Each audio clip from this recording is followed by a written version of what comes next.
What would you do if tomorrow your car broke down and needed $1,000 in repairs?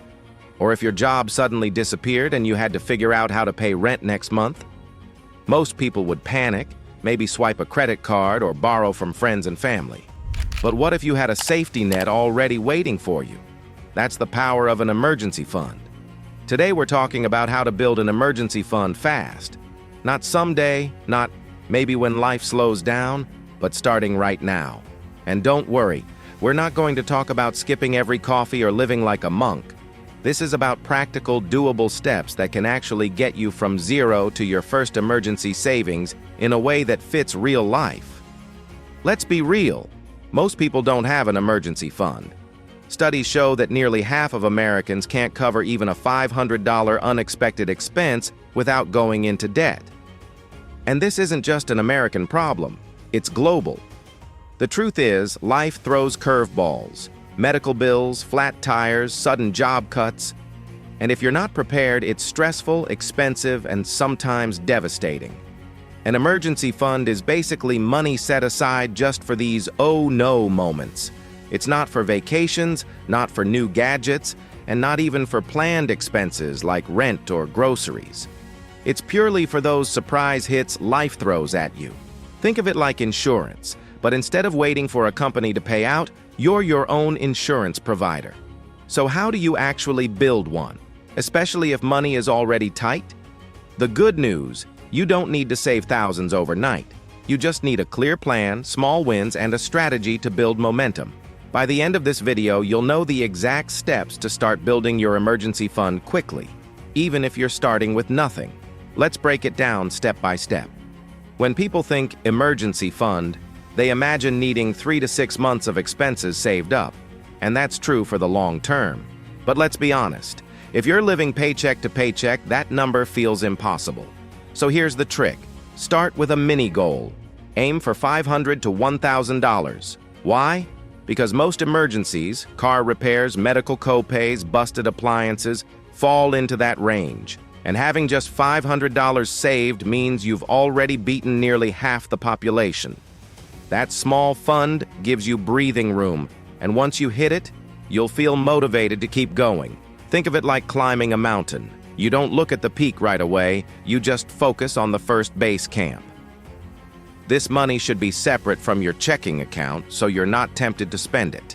The easiest option is a high-yield savings account. These accounts not only keep your money safe, but also earn you a little interest. Don't overcomplicate it. Pick a bank, set up an account, label it emergency fund, and forget it exists until you really need it. Pro tip: don't get a debit card linked to this account. The harder it is to access, the safer it will be. Now let's talk about actually funding it. If you want to build your emergency fund fast, you need to start with some quick wins. Think of it as jump-starting your savings. Here are some ideas. Sell unused stuff: clothes, electronics, furniture, even books. You'd be surprised how much cash is sitting in your closet. Cut one expense temporarily. Maybe pause a subscription, cut back on takeout, or downgrade a service. Even $50 a month adds up. Cash windfalls, tax refunds, bonuses, side gigs. Don't spend them all. Redirect at least half to your emergency fund. The key is speed. You want to see that balance grow quickly because momentum is powerful. When you see $200, $300, $500 sitting there, it fuels you to keep going. Sometimes the fastest way to build an emergency fund isn't just cutting expenses, it's increasing income. And no, this doesn't mean you need to launch a huge side hustle or start a business overnight. Think smaller and temporary. Deliver food or groceries for a few weeks. Offer tutoring, babysitting, or freelancing skills. Take on a weekend gig or seasonal work. If you could make even an extra $200 a month and put all of it toward your emergency fund, you'd hit that $1,000 goal in just 5 months. And remember, this doesn't have to be forever. It's just until you hit your starter fund. Here's where many people slip up. They work hard, save up a few $100s, and then, boom, it's gone. Why? Because they dipped into it for something that wasn't truly an emergency. Let's be clear. Your emergency fund is not a fun money account. It's not for sales at your favorite store, and it's definitely not for vacations. So what counts as a real emergency? Think of it as 3 checks. It has to be urgent, necessary, and unexpected. If your car engine fails and you need it to get to work, that's urgent, necessary, and unexpected.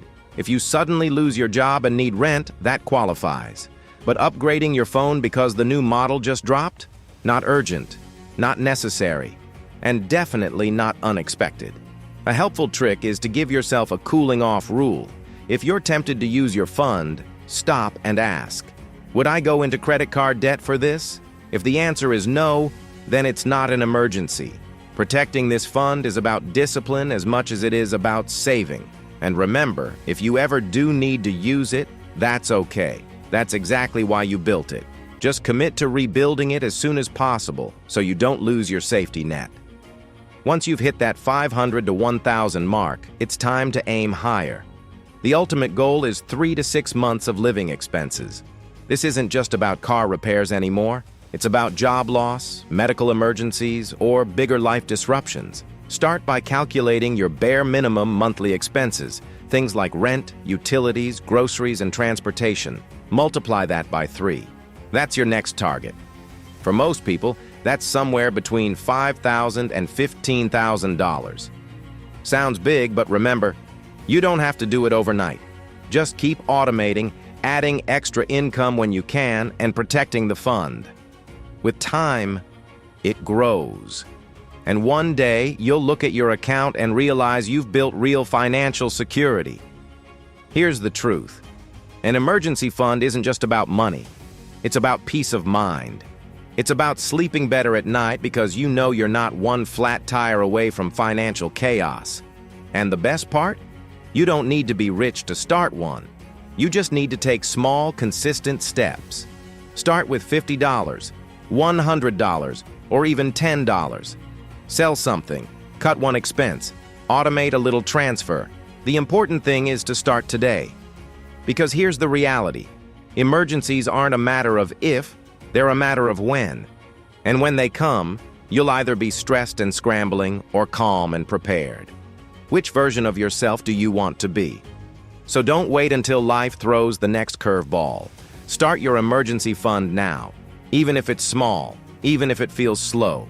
Future, you will be so grateful you did.